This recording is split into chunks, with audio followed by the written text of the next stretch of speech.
मतलब हम थोड़ा सा ये ग्रामीण भाषा है, हम मालवी के लोग रहने वाले हैं, हिंदी जानते हैं, पर जो बहन ने जो गाया है मतलब उस भाव तो समझ गए, हम फंस गए माया के बजरिया में।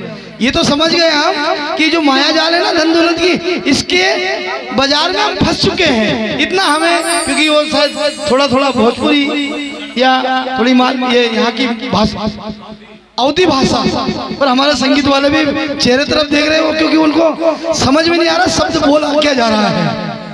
तो बहुत सुंदर, बहुत अच्छा भजन गाया आपने।